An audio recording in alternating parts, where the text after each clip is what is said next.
بسم الله الرحمن الرحيم. وقال الله تبارك وتعالى في كلام المجيد والفرقان الحميد: لقد من الله على المؤمنين إذ بعث فيهم رسولا من أنفسهم يتلو عليهم آياته ويزكيهم ويعلمهم الكتاب والحكمة وإن كانوا من قبل لفي ضلال مبين. وقال النبي صلى الله عليه وسلم عن أبي هريرة رضي الله تعالى عنه قال: قال رسول الله صلى الله عليه وسلم: متى وجبت لك النبوة؟ قالوا يا رسول الله. قال: وآدم بين الروح والجسد، أو كما قال عليه الصلاة والسلام.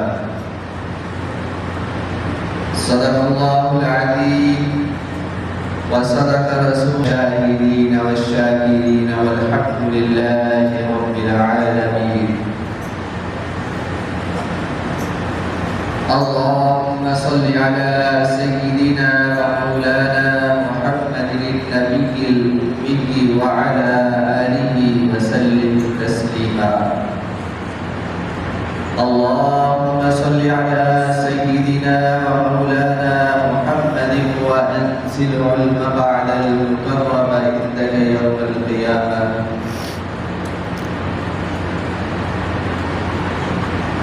وأحسن منك لم تر قط عيني وأجمل منك لم تلد النساء. خلقت مبرأ من كل عيب كأنك قد خلقت كما تشاء. حضور آئے سر میں آفرین شفاء دنیا. حضور آئے سر آفرین شفاء دنیا. اندھیروں سے نکل کر روشنی میں آ گئی دنیا. سبحان اللہ. مجھے چہروں کا زل اترا، سوئے چہروں پہ نور آیا. حضور آئے تو انسانوں کو جینے کا شعور آیا. میرے واجب الاحترام معزز قابل عزت احترام بھائیوں، میں آج آپ حضرات کے سامنے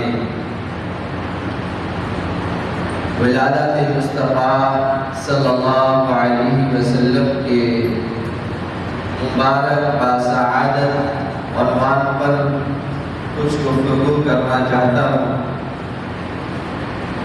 جناب نبی کریم صلی اللہ علیہ وسلم کی سیرت و صورت، ان کا ذکر اتنا بلند و بالا ہے کہ بیان کرنے کے لیے تو اللہ تبارک و تعالی نے اپنا پورا قرآن مجید اتار دیا. میرے بھائیوں، امام الانبیاء، امام الصلحاء، امام الانبیاء، امام الاتقیاء، امام الشجاع، امام الجود الصفاء، امام الاجمل الاحسن، جناب حضرت محمد مصطفیٰ صلی اللہ علیہ وسلم کی سیرت کے بارے میں ہم کیا بیان کر سکتے ہیں؟ بس اتنا ہی ہے کہ ہم بھی سیرت بیان کرنے والوں میں اپنا نام درج کروا لیں تاکہ قیامت کے دن ہمارے لیے آج کا ذریعہ بن سکے. میرے بھائیوں، نبی کریم صلی اللہ علیہ وسلم ماہ ربیع الاول میں اس دنیا میں تشریف لائے، یعنی ان کی ولادت باسعادت ہوئی. ماہ مبارک تو یہی ہے اور تاریخ کے جو مورخین ہیں ان کا کچھ اختلاف ہے، 8، 9 اور 12 کی تاریخ مشہور و معروف ہے۔ بہرحال ہمارے لیے جناب نبی کریم صلی اللہ علیہ وسلم کا اس دنیا میں تشریف لانا انتہائی نعمت کا سبب ہے، انتہائی خوشی کا باعث ہے۔ اللہ تبارک و تعالیٰ نے اس کائنات کو وجود بخشا، انسان کی رہنمائی کے لیے، انسان کی رہبری کے لیے، انسان کی آسائشوں کے لیے، اس کے رہنے کے لیے اللہ رب العزت نے ہر قسم کا انتظام فرما دیا۔ اللہ رب العزت نے شرق و غرب بنائے، شمال و جنوب بنائے، احسان نہیں بتلایا۔ اللہ رب العزت نے زمین و آسمان بنائے، چاند سورج ستارے بنائے، لیکن احسان نہیں بتلایا۔ احسان اللہ نے کب بتلایا؟ لقد من اللہ علی المؤمنین اذ بعث فیہم رسولا، کہ اللہ رب العزت نے البتہ تحقیق ایک رسول بھیجا انہی میں سے، اذ بعث فیہم رسولا، ان میں رسول بھیجا انہی میں سے۔ کیوں بھیجا؟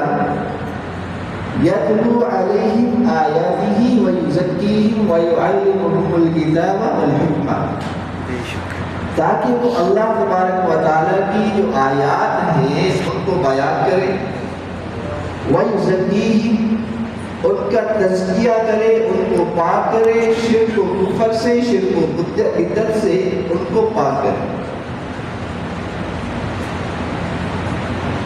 وَيُزَكِّيهِمْ وَيُعَلِّمُهُمُ الْكِتَابَ، اور ان کو سکھلائے کتاب کا علم، یعنی جو قرآن مجید ہے، جو پیچھے تورات و انجیل زبور گزری ہے، ان میں جو احکامات تھے، ان میں جو واقعات تھے، اللہ کے نبی علیہ السلام نے بیان فرمائے، اور کتاب کا علم یعنی قرآن مجید کے احکامات سکھلائے۔ اور اس سے پہلے وہ لوگ کیا تھے؟ وَإِن كَانُوا مِن قَبْلُ لَفِي ضَلَالٍ مُبِينٍ، اس سے پہلے تو وہ لوگ کھلی گمراہی میں ڈوبے ہوئے تھے۔ میرے بھائیوں، یہ جو میں نے آیات مبارکہ میں سے ایک آیت مبارکہ تلاوت کی ہے، اس کا ترجمہ تھا، اور ذخیرہ احادیث میں ایک حدیث مبارکہ تلاوت کی، بیان کی، تو اس کا ترجمہ یہ ہے۔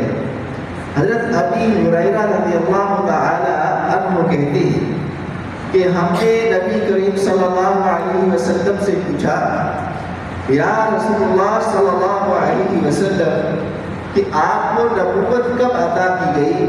تو اللہ کے نبی علیہ السلام نے فرمایا کہ جب آدم علیہ السلام مٹی اور پانی کے درمیان تھے تو مجھے نبوت عطا کی۔ سبحان اللہ۔ میرے بھائیوں، تھوڑی سی آپ کی توجہ چاہتا ہوں۔ یہ ایک ایسا موضوع ہے، یہ ایک ایسا عنوان ہے کہ جتنا ہم عشق و محبت سے اس کو سنیں گے، اتنا ہی ہمارے اندر نبی کریم صلی اللہ علیہ وسلم کی جو محبت ہے وہ اجاگر ہوگی، وہ پیدا ہوگی۔ اب نبی کریم صلی اللہ علیہ وسلم اس دنیا میں تشریف لائے نہیں، اور ان سے آنے کے پہلے، ان کے اس دنیا میں تشریف لانے سے پہلے کچھ واقعات پیش آتے ہیں جو اس بات کی نشاندہی کرتے تھے کہ اللہ کے نبی علیہ السلام امام الانبیاء اور خاتم الانبیاء اس دنیا میں تشریف لانے والے ہیں۔ آپ کی ولادت باسعادت سے پہلے 50 یا 55 دن پہلے اصحاب الفیل کا واقعہ پیش آتا ہے، جس کو قرآن مجید نے 30ویں پارے سورۃ الفیل میں بیان کیا ہے۔ یہ ایک الگ واقعہ ہے۔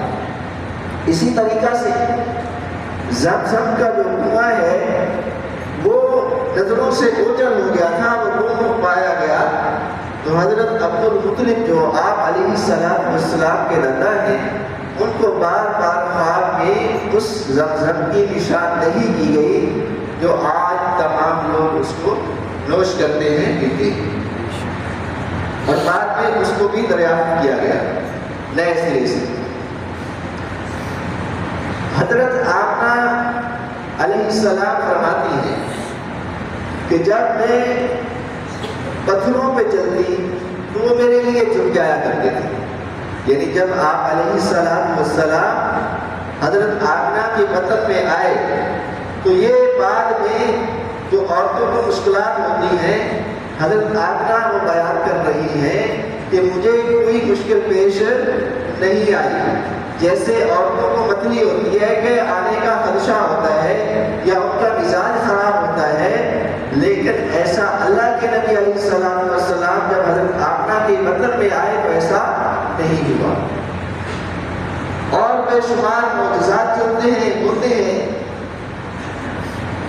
جناب نبی کریم صلی اللہ علیہ وسلم کے والد گرامی حضرت عبداللہ یہ شام کے سفر پہ جاتے ہیں تجارت کرنے کے لیے، خرید و فروخت کی غرض سے۔ جب واپس مدینہ منورہ لوٹے وہاں پہ بیمار پڑ گئے اور ان کا انتقال ہو گیا۔ اب یہ خبر جو ہے حضرت عبداللہ کے جو بھائی تھے اور والد تھے ان کے اوپر بہت ہی دشوار گزری، تکلیف دہ ثابت ہوئی ان کے لیے۔ اس کے بعد جناب نبی کریم صلی اللہ علیہ وسلم اس دنیا میں تشریف لاتے ہیں، ان کی ولادت باسعادت ہوتی ہے۔ ابی لہب جو حضور اکرم صلی اللہ علیہ وسلم کے سگا چاچا ہیں، ان کے پاس یہ خبر ان کی باندی سویبہ پہنچاتی ہے کہ آپ کے بھائی کے گھر میں بیٹا پیدا ہوا ہے۔ وہ انتہائی خوشی سے شہادت والی انگلی ایسے کرتے ہیں اور اس سویبہ کو آزاد کر دیتے ہیں، نبی کریم صلی اللہ علیہ وسلم کی ولادت کی خوشی۔ حضرت عبد المطلب کے پاس یہ خبر پہنچی، حضرت عبد المطلب تشریف لائے حضرت آمنہ کے گھر میں۔ جناب حضرت آمنہ نے آپ علیہ السلام کا نام جو ہے وہ احمد رکھا، اور عبد المطلب نے آپ کا نام محمد رکھا صلی اللہ علیہ وسلم۔ اب یہ دونوں نام عرب میں پہلے کسی کے نہیں رکھے گئے۔ اب دیکھیں کہ ایک بچہ ہے، جب دنیا میں تشریف لا رہا ہے تو سر کے اوپر والد کا سایہ نہیں ہے، یعنی والد کا انتقال ہو چکا ہے۔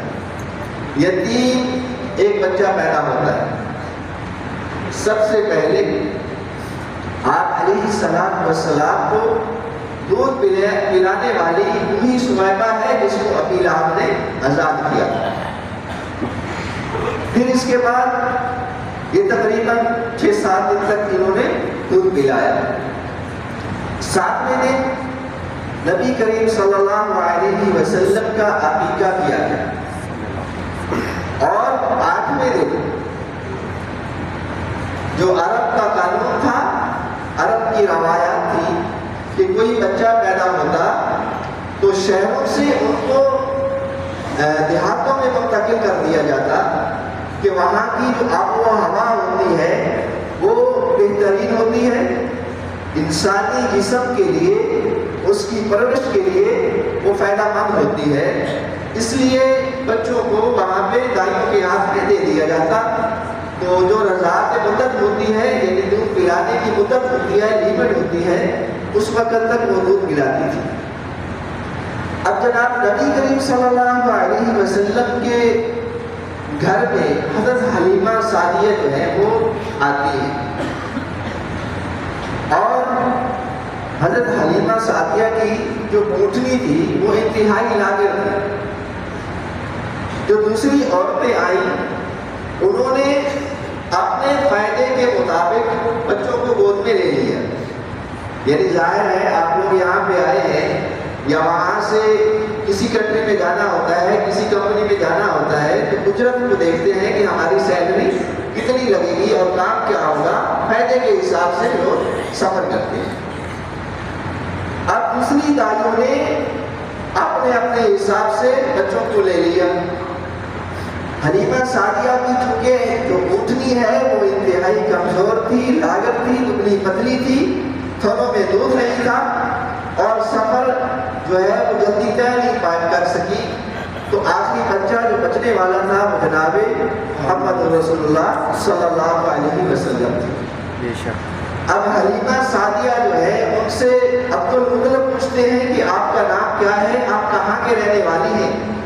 وہ کہتی ہیں کہ میرا نام حلیمہ سعدیہ ہے اور بنو سعد سے تعلق رکھتی ہوں۔ اب میرے بھائیوں عبد المطلب کہتے ہیں ماشاء اللہ، ایک تو آپ کا جو نام ہے مطلب آپ بردبار بھی ہیں اور خوش بخت بھی ہیں۔ حلیمہ کا معنی ہے بردباری، یعنی تحمل برداشت کرنے والی، اور سعادیہ کا معنی ہے نیک بخت، خوش بخت۔ اب یہ نبی کریم صلی اللہ علیہ وسلم کو لے کر چل پڑتی ہیں بنو سعد کی طرف۔ جب بنو سعد کی طرف چلتی ہیں تو حضرت حلیمہ سعدیہ کی اونٹنی جو ہے وہ تیز رفتاری پکڑ لیتی ہے، دوسری اونٹنیاں جو ہے ان کو کراس کرتی ہوئی جاتی ہے، تو دائیں پوچھتی ہے حلیمہ یہ آپ کی ہی اونٹنی ہے جس کے اوپر آپ سوار ہو، کیا یہ وہی اونٹنی ہے؟ تو حلیمہ سعدیہ کہتی ہے جی ہاں یہ وہی اونٹنی ہے، لیکن اس بچے کی برکت سے اس میں سب کچھ واپس لوٹا ہے۔ حضرت حلیمہ سعدیہ جو ہے جب وہ وہاں پہ پہنچ جاتی ہے، ان کی بکریوں کے لیے کوئی ہری بھری چراگاہ نہیں تھی، لیکن جب نبی کریم صلی اللہ علیہ وسلم کو حضرت حلیمہ سعدیہ اپنے گھر میں جاتی ہیں تو ان کی چراگاہیں ہری بھری ہو جاتی ہیں، اور بکریاں جو ہے جب چرانے کے لیے لے جائی جاتی ہیں وہ پیٹ بھر کے دودھ سے لبریز ہو کر واپس لوٹتی ہیں۔ یہ آپ علیہ الصلوۃ والسلام کی ذات کی برکت سے وہاں پہ اللہ تبارک و تعالیٰ نے معجزات کو دکھلانا شروع کر دیا۔ اب نبی کریم صلی اللہ علیہ وسلم 2 سال تک وہاں پہ پرورش پاتے ہیں۔ اس میں ایک عجیب واقعہ پیش آیا، محبت کا واقعہ ہے۔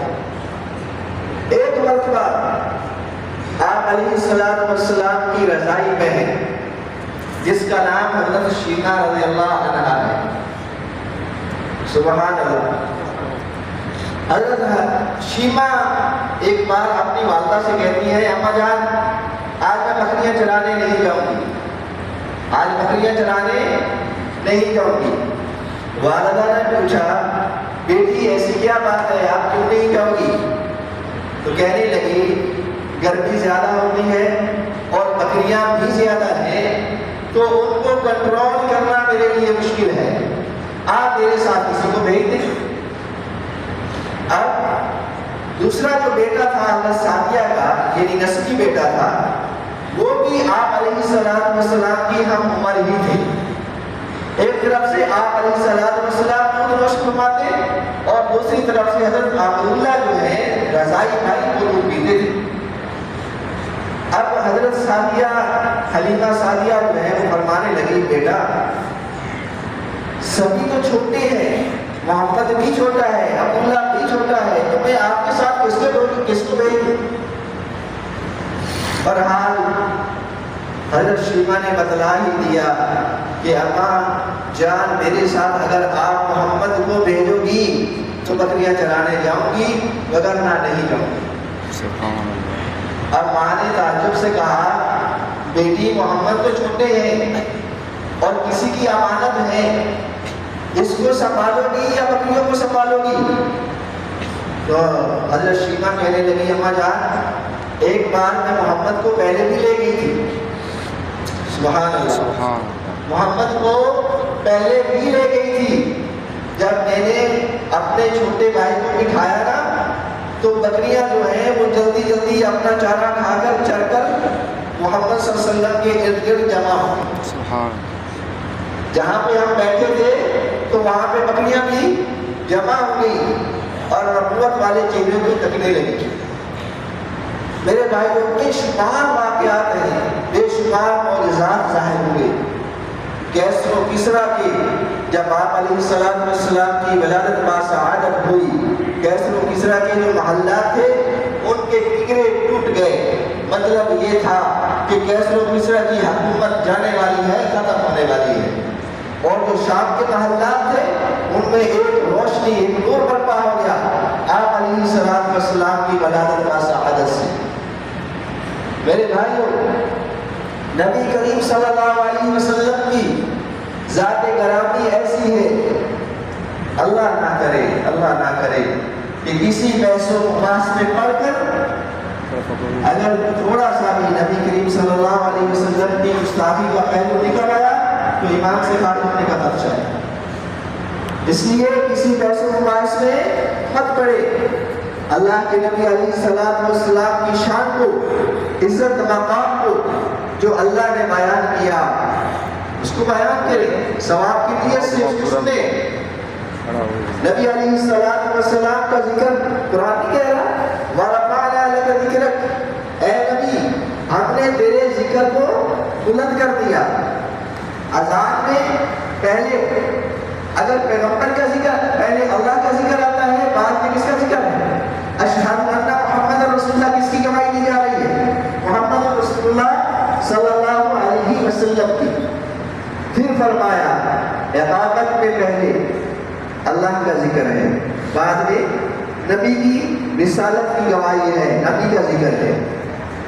قیامت تک جہاں پہ خدا کی خدائی موجود ہے وہاں پہ جناب محمد رسول اللہ صلی اللہ علیہ وسلم کا ذکر ہوتا رہے گا۔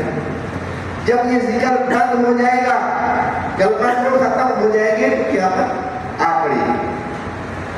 میرے بھائیوں، جناب نبی کریم صلی اللہ علیہ وسلم کے والد گرامی کا نام عبداللہ ہے، دادا کا نام عبد المطلب ہے، پھر بن ہاشم بن عبد مناف بن قصی بن کلاب بن مرہ بن کعاب بن لؤی بن فہر بن غالب بن مالک بن نضر بن مدرکہ بن کنانہ بن خزیمہ بن مدرکہ بن الیاس بن مزر بن نزار بن معاد بن عدنان۔ یہاں تک نبی کریم صلی اللہ علیہ وسلم کا سلسلہ نسب ہے وہ سبھی کے نزدیک مسلمہ ہے، یعنی اس میں کوئی اختلاف نہیں ہے۔ اس سے آگے تو آدم علیہ السلام تک نسب مبارک ہے، ناموں میں اختلاف آ جاتا ہے۔ تو بہرحال اب نبی کریم صلی اللہ علیہ وسلم اس دنیا میں تشریف لا چکے ہیں، اور جب 2 سال کے ہوئے تو پھر حضرت حلیمہ سعدیہ جو ہے حضرت نبی کریم صلی اللہ علیہ وسلم کو واپس لے کر حضرت آمنہ کے پاس آتی ہے، چونکہ رضاعت کی مدت پوری ہو چکی، تو پھر حلیمہ سعدیہ جو ہے ان کے گھر سے مبارکات جو تھی وہ کم پڑنے لگی۔ تو اب یہ پھر حضرت آمنہ کے پاس آتی ہیں اور آ کے درخواست کرتی ہیں اگر ہو سکے تو محمد کو کچھ اور میرے پاس رہنے دیا جائے۔ تو حضرت حلیمہ سعدیہ پر اعتماد کرتے ہوئے جناب نبی کریم صلی اللہ علیہ وسلم کو پھر دوبارہ انہی کے سپرد کر دیا گیا۔ پھر جب بنو سعد میں پہنچے، اب نبی کریم صلی اللہ علیہ وسلم چلنے پھرنے والے بن گئے۔ بچے تو ویسے ہی پیارے ہوتے ہیں، اور جب بچہ بھی وہ ہو جس کے بارے میں حسان بن ثابت کہتے ہیں وَأَحْسَنُ مِنْكَ لَمْ تَرَ قَطُّ عَيْنِي، کہ آپ جیسا حسین و جمیل آج تک میری آنکھ نے نہیں دیکھا۔ وَأَحْسَنُ مِنْكَ لَمْ تَرَ قَطُّ عَيْنِي وَأَجْمَلُ مِنْكَ لَمْ تَلِدِ النِّسَاءُ، اور آپ جیسا خوبصورت کسی ماں نے جنا ہی نہیں ہے، کسی عورت نے جنا ہی نہیں ہے۔ خُلِقْتَ مُبَرَّأً مِنْ كُلِّ عَيْبٍ، آپ کو پیدا کیا گیا تمام عیبوں سے پاک۔ یہ کون کہہ رہے ہیں؟ حسان بن ثابت رضی اللہ تعالی عنہ، جو نبی کے صحابی ہیں، تو آپ صلی اللہ علیہ وسلم کے سامنے تعریف کر رہے ہیں۔ انک قد خلقت کما تشاء، اے پاک پیغمبر آپ کو تو ایسے پیدا کیا گیا ہے گویا کہ آپ نے جیسے چاہا ہو، یعنی جیسے آپ نے چاہا ویسا ہی پیدا کیا گیا ہے۔ عورتیں کہہ دیتی ہے نا، بہنیں کہہ دیتی ہے نا کہ میرا بھائی اتنا خوبصورت ہے، میرا بھائی اتنا خوبصورت ہے، اور جو دوسری بہنیں ہوگی نا وہ کچھ تجویز کرنے کے لیے، اپنے بھائی کی تعریف کرنے کے لیے کہہ دیں گی ہاں تمہارا بھائی تو خوبصورت ہے لیکن اس کی ناک تھوڑی سی ایسی ہے، اس کے کان تھوڑے سے ایسے ہیں، اس کا کلر، اس کا رنگ ایسا ہے، اس کی پیشانی ایسی ہے۔ قربان جاؤں شیما پہ، جب حضرت شیما کے سامنے کوئی کہتا ہوگا کہ میرا بھائی ایسا ہے تو وہ کیا فرماتی ہوں گی کہ میرا بھائی اس طریقہ سے بنایا اللہ نے، ایسا ہے میرا بھائی۔ کوئی عیب نکال سکتا ہوگا؟ کوئی بھی عیب نہیں نکال سکتا ہوگا، کیوں کہ اللہ نے بنایا ہی ایک ہے۔ میرے دوستو پھر آگے چلتے ہیں۔ نبی کریم صلی اللہ علیہ وسلم جب 4 سال کے ہوئے تو اس وقت ایک واقعہ پیش آیا۔ حضرت شیما اور ان کے بھائی جو عبداللہ ہیں انہوں نے دیکھا کہ 2 آدمی ہیں، سفید لباس ہے، انتہائی خوبصورت ہیں۔ وہ جناب نبی کریم صلی اللہ علیہ وسلم کو میدان کے ایک کونے میں لے گئے اور آپ علیہ السلام کا صدر مبارک یعنی سینہ مبارک چاک کیا، اس میں سے دل کو نکالا، پھر دل کو چاک کیا اور دل کے اندر جو معصیت کا مادہ تھا اس کو ویسے ہی نکال دیا۔ اس کو شق صدر کہا جاتا ہے۔ 4 شق صدر پیش آئے، اور دوسرا شق صدر 10 سال کی عمر میں پیش آیا۔ تیسرا شق صدر جب نبی کریم صلی اللہ علیہ وسلم کو نبوت عطا کی گئی، یعنی 40 سال کی عمر میں یہ شق صدر ہوا۔ اور چوتھا شق صدر جو ہے وہ جب آپ علیہ السلام معراج پہ گئے تو اس وقت پیش آئے۔ سبحان اللہ۔ میرے بھائیو، جب حضرت حلیمہ سعدیہ کو یہ خبر پہنچی وہ کہنے لگی اماں جان ہمارے قریشی بھائی کا ایسے ایسے سینہ مبارک چاک کیا گیا، دل مبارک نکالا گیا، اور 2 آدمی کھڑے تھے وہ یہ معاملہ کر رہے تھے، تو حضرت حلیمہ سعدیہ جو ہے وہ پریشان۔ کیوں؟ کچھ نظارے تو دیکھ چکی تھی نا آپ صلی اللہ علیہ وسلم کے آنے سے، برکات کا نزول اور دوسرے واقعات، تو ان کو کچھ یہود کا بھی خطرہ تھا، کیونکہ یہودی جو ہے وہ نہیں چاہتے تھے کہ آخری پیغمبر جو ہے وہ بنی اسماعیل میں سے ہو۔ تو بہرحال حضرت حلیمہ سعدیہ جو ہے وہ جناب نبی کریم صلی اللہ علیہ وسلم کو لے کر واپس حضرت آمنہ کے پاس چلی جاتی ہے۔ حضرت آمنہ کے سپرد کر دیا۔ جب حضرت آمنہ کے سپرد کیا تو 2 سال تک وہ اپنی والدہ محترمہ کے ساتھ رہے، اور پھر حضرت آمنہ سلام اللہ علیہا سفر کرتی ہیں مدینہ منورہ کا، چونکہ مدینہ منورہ میں آپ علیہ السلام کے ننہال رہتے تھے۔ اب جب وہاں پہ پہنچی 1 ماہ تک اپنے ننہال میں رہے جناب نبی کریم صلی اللہ علیہ وسلم۔ جب وہاں سے واپس تشریف لانے لگے تو راستے میں ایک مقام ہے، مقام ابوا، تو وہاں پہ جب پہنچتے ہیں تو حضرت آمنہ سلام اللہ علیہ کا انتقال ہو جاتا ہے، اور پھر نبی کریم صلی اللہ علیہ وسلم کو وہاں سے لے کر آنے والی ام ایمن ہے جو حضرت عبداللہ کی باندھی تھی۔ اب اس نے آپ علیہ السلام کی پرورش کی، 8ویں سال تک پرورش عبد المطلب کے پاس چلی جاتی ہے۔ جب عبد المطلب کا انتقال ہوا 8ویں سال میں تو پھر آپ علیہ السلام جو ہے اپنے چچا حضرت ابی طالب جو ہے ان کی پرورش میں چلے جاتے ہیں۔ تو حضرت علی رضی اللہ تعالی عنہ کے والد گرامی ہیں۔ آپ دیکھیں میرے بھائیوں، حضرت ابی طالب کے پاس جو آپ کی پرورش ہوئی ان کا جو سایہ آپ پہ رہا وہ لمبا عرصہ ہے. نبوت ولادت کے 12ویں سال آپ علیہ السلام نے شام کا پہلا سفر کیا. شام کا پہلا سفر کیا نبوت کے ولادت کے 12ویں سال. جب آپ علیہ السلام شام کے سفر پہ جا رہے تھے تو راستے میں ایک بحیرہ راہب تھا. تو اس نے کہا ابی طالب سے کہ یہ لڑکا کون ہے؟ انہوں نے بتلایا میرے بھائی کا بیٹا میرا بھتیجا ہے. اور اس راہب نے پوری نشانیاں دے کر کہا کہ خدا کی قسم اس درخت کے نیچے موسیٰ علیہ السلام کے بعد یہ دوسرے پیغمبر آئے. آپ اس بچے کو واپس لے جائیں. اگر یہود کو پتہ چل گیا کہ یہ بچہ جو عرب میں پیدا ہونا تھا جس نے پیغمبر بننا ہے تو اس کو قتل کر دیں گے. ان کی جان کو خطرہ ہے. چنانچہ ابی طالب نے آپ علیہ السلام کو محفوظ طریقے سے واپس بھیج دیا.